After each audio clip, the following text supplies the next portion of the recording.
Assalamualaikum. Semoga video ini menginspirasi, menjaga hati, dan menyatukan kita semua. Ini langsung saja ya, sebelum saya bahas, biar tidak salah paham netizen yang tadi dibacakan oleh Pak Kholis ya.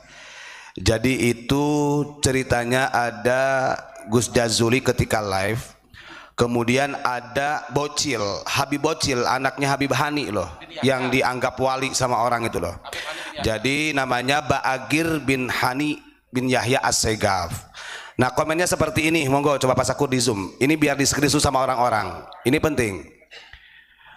Gitu biar tidak salah paham. Baca sendiri. Jadi kita jangan menyampingkan begini. Ketika kita membahas mereka kemudian kamu marah, sementara mereka sampai mengatakan seperti ini, bahkan ratusan tahun mereka itu sampai menghina ulama-ulama kita.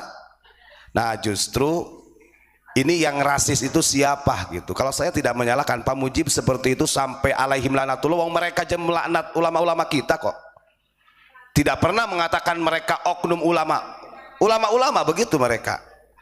Nah ini yang harus kita pahami. Ini dari Bagir nih, Bagir bin Hani itu Bocil. Ini saya punya fotonya nih. Saya ada fotonya nih. Nih orangnya nih. Nih fotonya, ini orang yang ngomong, katanya orang pribumi itu kita anggap aja kecoa yang naik mimbar katanya, banyak bacot. Coba kita ditasbihkan seperti kecoa. Ini kalau saya pikir, apakah RA Robito Alawiyah gak bisa mendidik orang-orang seperti ini? Ini kan terang-terangan. Apalagi kalau kita buka yang lain-lainnya banyak begitu loh ya. Coba diperhatikan. Orang ini nih, anaknya Habib Hani. Habib Hani ini adalah salah satu muridnya Habib Lutfi yang dijadikan delegasi keliling untuk mencari kuburan oleh Habib Lutfi. Loh, ini fakta. Dia sendiri di Cilongok mengatakan demikian. Habib Hani itu mengatakan, saya ini ditugaskan oleh Habib Lutfi untuk mencari kuburan-kuburan yang keramat katanya begitu. Yang kemudian nanti diba'alawikan. Itu salah satu delegasinya gitu kan. Nah yang ngomong tadi ini adalah Bagir, ini adalah anaknya.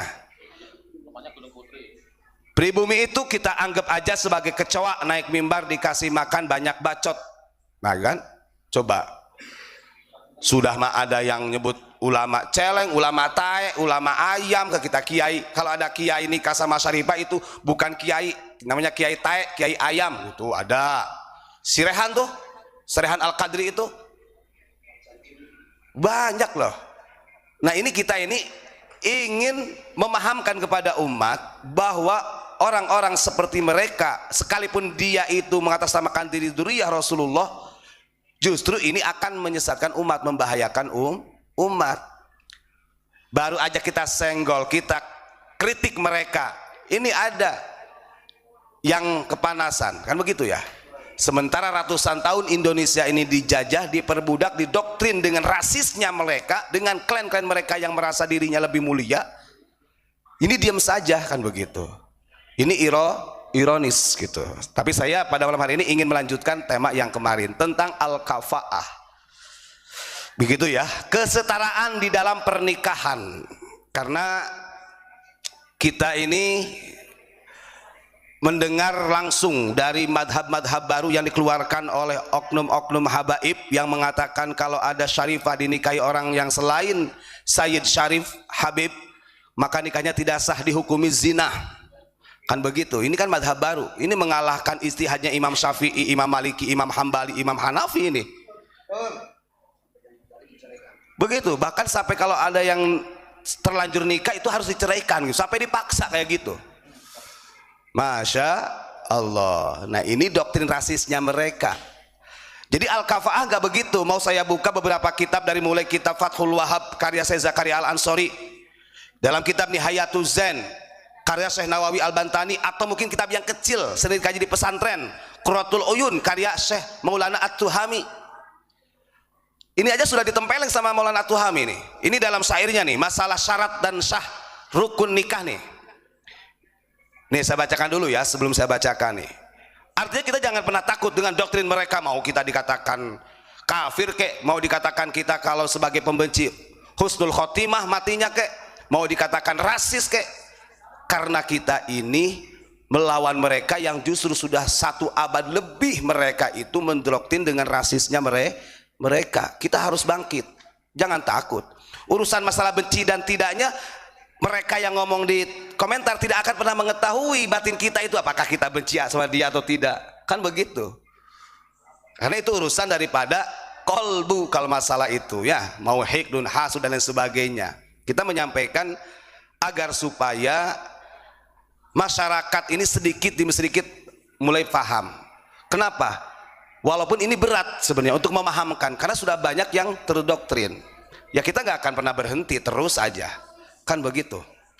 Ini Ustadz Imron yang sering disebut-sebut sama kamu ini loh pernah silaturahim langsung ke sesepuhnya Habib di Solo, namanya Habib Nuh. Kalau pengen tahu, ini dikiranya kita ini nggak pernah ada yang pernah sowan sama para habaib. Nah itu harusnya orang-orang seperti Bagir kayak gini ini harusnya dari Robitul Alawiyah mengambil tindakan secara cepat, minimal dipanggil nasihati, minta maaf kepada pribumi. Ini kan enggak. Di Jarno ada oknum Habib bocil-bocil menghinakan Mbah Hasyim Asy'ari, dibiarkan.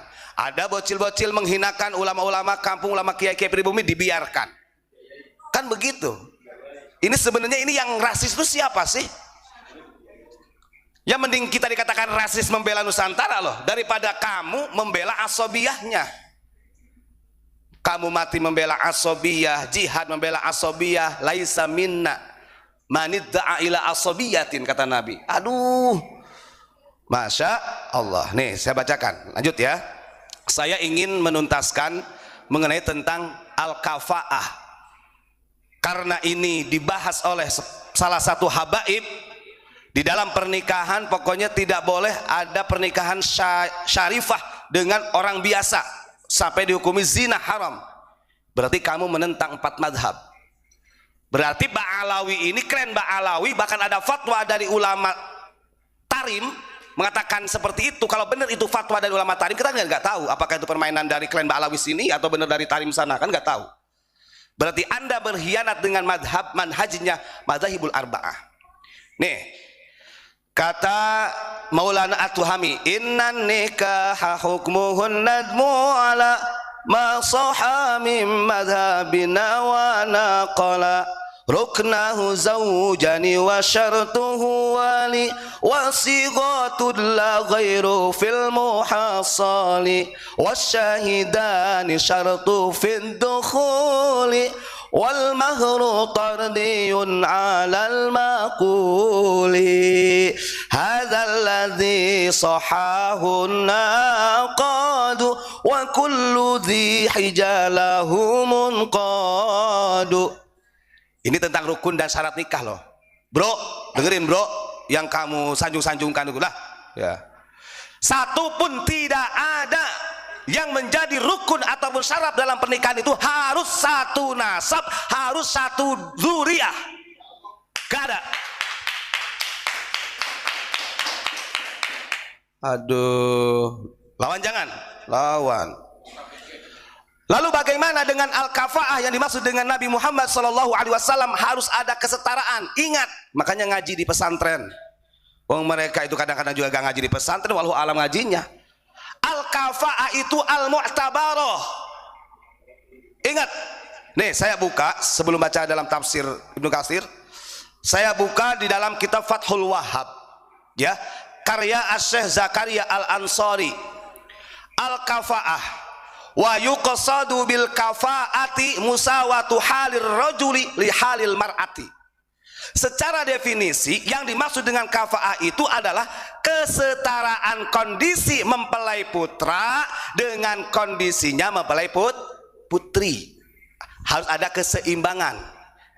Di dalam kitab Fathul Wahhab, apakah al-kafa'ah itu termasuk syarat sahnya di dalam pernikahan atau bukan? Faslun fil kafa'ati, al kafa'atu al mutabaratu fin nikahi la lisihatihi bali anna haqqun lil mar'ati wal wali falahuma isqatuha. Itu kata Syekh Zakaria Al Ansori. Siapa yang nggak kenal dengan Syekh Zakaria Al Ansori? Yo maklum sih. Biasanya kalau mereka gak ngaji kitab-kitab kayak gini, Pak. Kalau mereka gak pernah ngaji kayak kitab-kitab kayak gini. Mereka ngaji kitab Safinatun Najah aja, gengsi kok. Ngaji kitab Jurumiyah aja mereka gengsi kok. Mau ngaji kitab apa lagi? Mereka pengennya kitab karya-karya yang ba'alawi.